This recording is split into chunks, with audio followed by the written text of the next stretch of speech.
तो अब अगर आप एक बिजनेसमैन हो, सैलरीड हो, सेल्फ एम्प्लॉयड हो, और अगर रिक्वायरमेंट अपनी लोन की है और आपको किसी ना किसी तरीके से कहीं ना कहीं कोई ना कोई दिक्कत आ रही है, और आपके पास एक कार है, आपके पास कार कोई सा भी मॉडल हो सकती है, कोई सा भी ईयर हो सकती है, तो आप अपनी कार के ऊपर भी लोन ले सकते हैं। तो आज इस वीडियो में हम बात करने वाले हैं यूज कार फाइनेंस की, और यूज कार फाइनेंस कैसे मिलेगा, कौन कौन सी कंपनियां हैं मार्केट में यूज कार फाइनेंस देने वाली, और उसका क्या बेनिफिट्स होते हैं, और आपको क्या क्या डॉक्यूमेंट्स हमें देने होते हैं अगर आप यूज कार फाइनेंस लेना चाहते हैं। तो आपका स्वागत है मेरे YouTube channel loan with Sonu Kumar में। आज इस वीडियो में हम बात करने वाले हैं कि आप किस तरीके से अपनी कार पे यूज कार फाइनेंस ले सकते हैं। अब सबसे पहले ये समझते हैं कि यूज कार फाइनेंस होता क्या है, यूज कार का मतलब क्या है और यूज कार फाइनेंस का क्या मतलब है। तो मान लीजिए आपने एक गाड़ी ली, आपने कैश में ली या लोन में ली, उससे कोई फर्क नहीं पड़ता। मान लीजिए आपने एक गाड़ी ली, सबसे पहला एग्जांपल कैश में लेते हैं, फिर लोन का लेंगे। तो मान लीजिए आपने गाड़ी ली, आपने कैश में डाउन पेमेंट करके आपने गाड़ी आपने परचेज कर ली। अब मान लीजिए आपकी जो कच्चे की इनकम है, कच्चे की इनकम आपकी बहुत ज़्यादा है, आप अपनी कच्चे की इनकम को शो नहीं कर पाते हो कहीं पे भी, ये पक्के की इनकम नहीं दिखा पाते हो। तो ऐसे केस में क्या होता है कि बैंक आपसे बोलता है कि सर आप अपने डॉक्यूमेंट्स लेके आओ अगर आपको लोन चाहिए। आपको अगर ITR, GST और अपनी बैंक स्टेटमेंट, करंट अकाउंट, ये सब लेके आओ। बट कुछ केसेस में क्या होता है कि आपकी जो कच्चे की इनकम है वो ज़्यादा होती है, आपको रिक्वायरमेंट नहीं होती GST सर्टिफिकेट की, और आपकी जो इनकम है वैसे भी ज़्यादा है। तो और कभी-कभी ज़रूरत पड़ जाती है लोन की, मान लो 4-5 लाख, 10 लाख, 15 लाख रुपए की ज़रूरत पड़ जाती है। तो ऐसे केसेस में क्या है कि आप अपनी जो कार है, तो जो कार आप यूज़ कर रहे हो, उस कार को आप रीफाइनेंस करा सकते हो। अब रीफाइनेंस का क्या मतलब है, जैसे कि मैंने बताया कि अभी आपने एक कार ली थी, कैश में ली। अब उस कार को आपको क्या करना है कि आपको बैंक के पास बोलना है कि ये मेरी कार है, और आपकी जो इंश्योरेंस है उस इंश्योरेंस पे आईडी वैल्यू आती है, उस आईडी वैल्यू का 80 से 90% बैंक आपको उसी कार पे फाइनेंस कर देगा। आपको बैंक लोन दे देगा और आपकी आरसी पे हाइपोथिकेशन चढ़ जाती है, और आपको इजीली लोन मिल जाता है। आपको ज़्यादा डॉक्यूमेंट्स देने की जरूरत नहीं पड़ती। डॉक्यूमेंट्स की अगर बात करें तो इसमें पैन, आधार, अपना आरसी, इंश्योरेंस और 1 साल की ITR, सिर्फ ये बेसिक डॉक्यूमेंट्स पे ही आपका काम हो जाता है। अब ये तो बात हो गई जिसका कैश में गाड़ी ली है।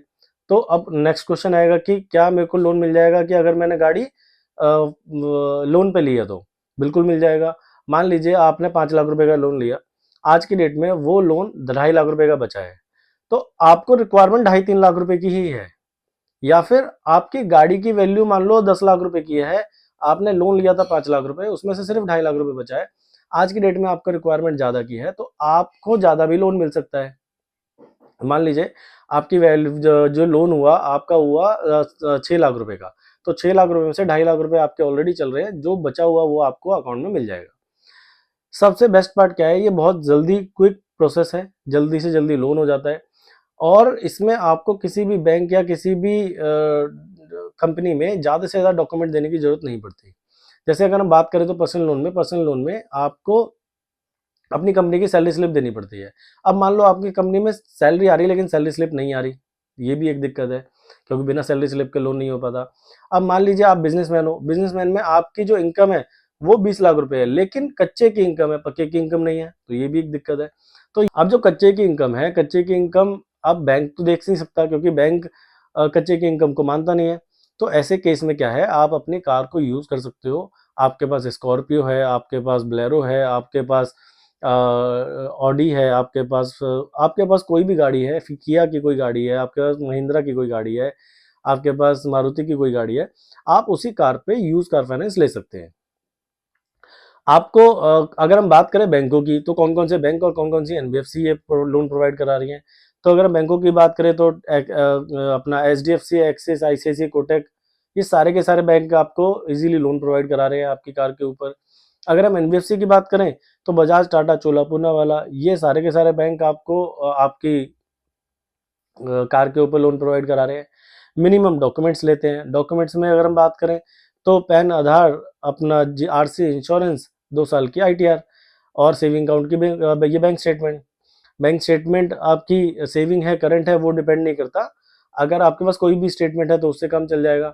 अब मान लीजिए आपकी बैंक स्टेटमेंट में ज़्यादा ट्रांजैक्शन नहीं है, तो उससे भी कोई फ़र्क नहीं पड़ता, क्योंकि हम आपकी कार के बेस पे आपको लोन दे रहे हैं। तो बैंक सिर्फ ये देखता है कि जो ट्रैक आपने चलाया है, वो ट्रैक आपने कैसे चलाया है। अब मान लीजिए आपने जो ट्रैक चलाया, जो कार लोन आपने ले रखा है, उसमें कहीं न कहीं कोई न कोई दिक्कत है। तो ऐसे में भी हम लोन करा देते हैं। मान लीजिए आपने एचडीएफसी बैंक से लोन ले रखा है, उसमें कहीं न कहीं कोई थोड़ी बहुत दिक्कत कर हो गई है, तो कोई दिक्कत नहीं है, हम कहीं और से करा देंगे आपका लोन। तो अगर आपने रिक्वायरमेंट है छोटे-मोटे लोन की, जल्दी से लोन हो जाए, डॉक्यूमेंट ज़्यादा ना देने पड़े, और आपके पास देने के लिए डॉक्यूमेंट है भी नहीं, क्योंकि आपकी इनकम प्रूफ ज़्यादा नहीं है, आपका कच्चे का काम है या कच्चे की इनकम ज़्यादा है, तो ऐसे केसेस में अनसिक्योर्ड लोन का यूज़ कार फाइनेंस हम ले सकते हैं। आपकी ही कार पे आपको लोन मिल जाएगा। अब पैन इंडिया सर्विस हमारी अवेलेबल है। आप दिल्ली से हो, मुंबई से हो, चेन्नई से हो, कोलकाता से हो, कहीं से भी हो, किसी भी गली किसी भी जिले से हो, आपका लोन ऑनलाइन होगा, ऑनलाइन लॉगिन होगा, ऑनलाइन डिसबर्स होगा। तो आप हमें कॉल कर सकते हो। आपको कुछ बेसिक क्वेश्चंस हमें बताने होते हैं, क्या नेचर ऑफ बिजनेस है आपका, क्या काम करते हो, क्या इनकम सोर्स है, और कौन सी गाड़ी है, और आईडी वैल्यू क्या है आपकी गाड़ी की। ये 3 से 4-5 क्वेश्चंस के बेसिस पे हम आपको बता देते हैं, सर आपका लोन इतना हम करा देंगे। तो अगर आपको रिक्वायरमेंट है यूज़ कार लोन की, या अपनी गाड़ी पे आप लोन लेना चाहते हैं, तो आप हमें कॉल कर सकते हैं स्क्रीन पे दिए नंबरों पे। बहुत बहुत धन्यवाद। अगर आपको वीडियो हमारा अच्छा लगा हो तो आप हमें सब्सक्राइब कर सकते हैं, हमारे वीडियो को लाइक कर सकते हैं और शेयर कर सकते हैं अपने फ्रेंड्स को।